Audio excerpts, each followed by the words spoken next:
ഇന്ന് തന്നെ ഡൗൺലോഡ് ചെയ്യൂ. കാണൂ നിങ്ങളുടെ ഫേവറേറ്റ് ഷോസ്. ഞാൻ ഇവിടെ കടന്ന് നിലവിളിക്കും. ആ നിമിഷം ഇവിടുന്ന് പുറത്തിറങ്ങേണ്ടി വരും. എല്ലാരും നല്ല ദേഷ്യത്തിലാ. വിശന്നിട്ട് വയ്യല്ലോ മനുഷ്യന്. സ്വന്തം വീട്ടിൽ നിന്ന് തന്നെ കട്ട് തിന്നേണ്ടി വരുമോ? ഹലോ, കൃഷ്ണ ഇപ്പൊ എവിടെയാ? ഞാനിപ്പോ തിരിച്ചെത്തും, വീട്ടിലെത്താറായി. ശരി, പെട്ടെന്ന് വരും. ആ,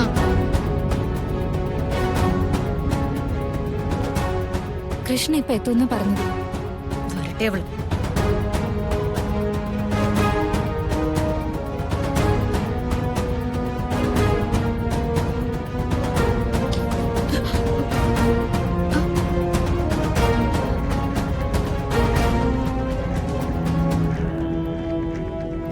നേരത്തെ വീട്ടിൽ വെച്ച വീഡിയോ കാണിച്ചപ്പോൾ ഞാൻ ശ്രദ്ധിച്ചതാ. ഇതെന്താണ് ഇങ്ങനെ ഒരു ഫോൺ യൂസ് ചെയ്യുന്നത്? എല്ലാ കാര്യത്തിലും ലേറ്റസ്റ്റ് മാത്രം സെലക്ട് ചെയ്യുന്ന ആള് എപ്പോഴും യൂസ് ചെയ്യുന്ന ഫോണിന്റെ കാര്യത്തില് ഐ കാൻ ബിലീവ് ഇറ്റ്. അത് ഇതിനേക്കാളും മോശമായ ഫോണുകൾ ഉപയോഗിക്കുന്ന എത്രയോ പാവങ്ങൾ നമ്മുടെ നാട്ടിലുണ്ട്. ഞാന് അവരിൽ ഒരാളാവ ശ്രമിക്കാം. ഒരു കണക്കിന് നമുക്ക് ഇതല്ലേ ആവശ്യമുള്ളൂ, അല്ലാതെ വാരിക്കൂട്ടുന്നതൊക്കെ വെറുതെ അല്ലേ നവീൻ? ഓരോ നിമിഷം കഴിയും തോറും താൻ എന്നെ അത്ഭുതപ്പെടുത്തിക്കൊണ്ടിരിക്കുകയാണ് കഥ. മുൻപ് എനിക്കൊരു അഹങ്കാരം ഉണ്ടായിരുന്നു. എന്നേക്കാൾ നന്നായി ജീവിതം പഠിച്ചവര് ആരുമില്ലാന്ന്. പക്ഷെ അതല്ല, അതിലൊന്നൊരു അർത്ഥവുമില്ല. Now you are so humble, so elegant. തിരിച്ചറിവ് കൂടുന്ന ഓരോ നിമിഷവും അതിന്റെ 1000 ഇരട്ടി തന്നെ ഞാൻ സ്നേഹിച്ചുകൊണ്ടിരിക്കുക.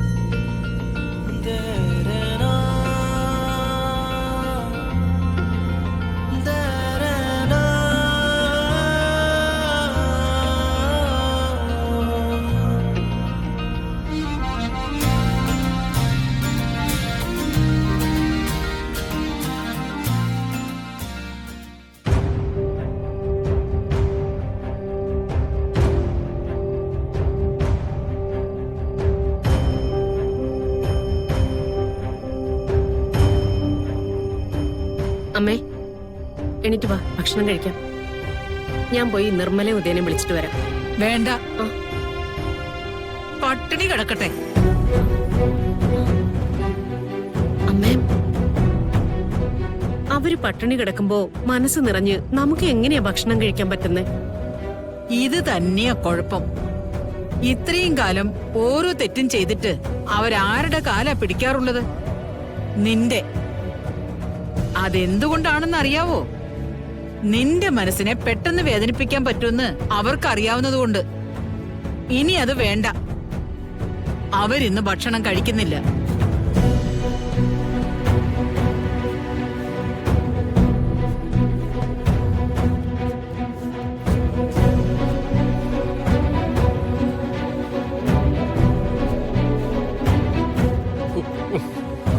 അമ്മ, എനിക്ക് വിശന്നിട്ട് വയ്യ.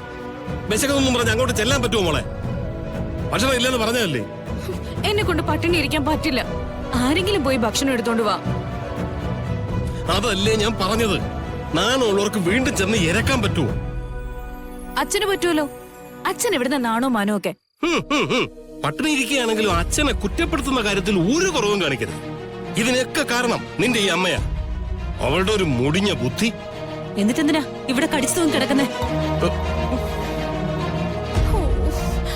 ഞാൻ ഇവിടെ ഓരോ കാര്യം ചെയ്യുമ്പോ വായും വിളിച്ച് നിൽക്കുന്ന അല്ലാതെ എനിക്ക് വേണ്ടിയോ സ്വന്തം മോൾക്ക് വേണ്ടിയോ എന്തെങ്കിലും ഒരു കാര്യം ചെയ്തിട്ടുണ്ടോ? എന്റെ പൊന്ന് നിർമ്മലെ, വിശന്ന് കുടല് കരിഞ്ഞു നിൽക്കുമ്പോ നീ എന്റെ തലയിൽ ആവശ്യമില്ലാത്ത കുറ്റങ്ങൾ കൂടെ കൊണ്ട് വയ്ക്കല്ലേ. ഒരു നേരമല്ല, കുറച്ചു ദിവസം ഭക്ഷണം കഴിച്ചില്ലെങ്കിലും ഒന്നും സംഭവിക്കാൻ പോകുന്നില്ല. പട്ടിണി കിടന്നോളാൻ പറഞ്ഞാ പട്ടിണി കിടക്കണം. അമ്മയ്ക്ക് വിശക്കുന്നില്ലേ?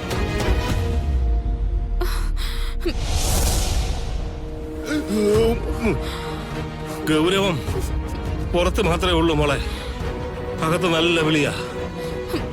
എന്റെ അമ്മ വിശന്നിട്ട് കൊടില് കരിയ ചത്തുപോവും അമ്മ.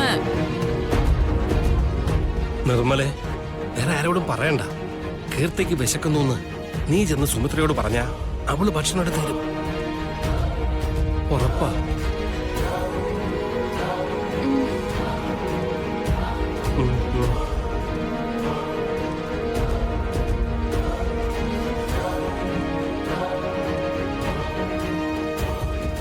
അമ്മ പോയിട്ടുണ്ടെങ്കിലേ കയ്യും കാലും പിടിച്ചിട്ടാണെങ്കിലും നിനക്കുള്ള ഭക്ഷണം കൊണ്ടുവരും മോളെ.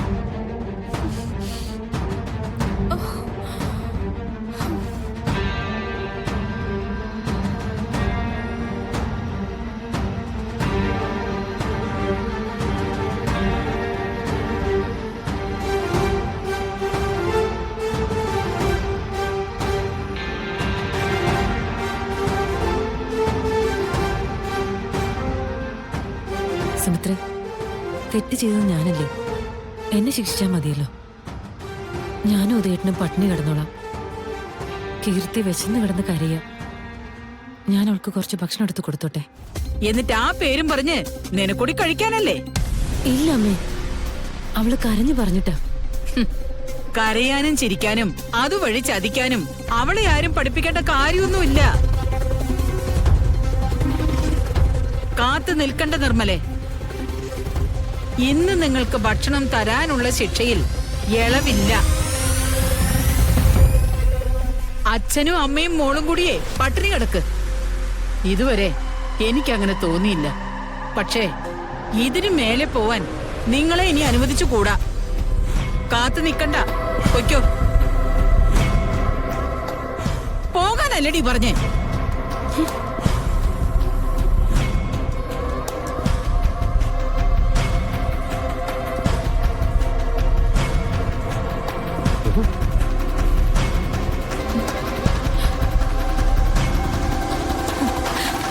അമ്മേ, എന്താ അമ്മേ? കിട്ടിയില്ല. വീണ്ടും കുറെ കേട്ടു.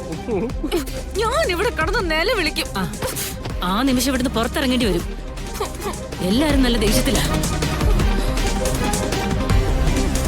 വിശന്നിട്ട് വയ്യല്ലോ മനുഷ്യന്. സ്വന്തം വീട്ടിൽ നിന്ന് തന്നെ കട്ട് തിന്നേണ്ടി വരുമോ?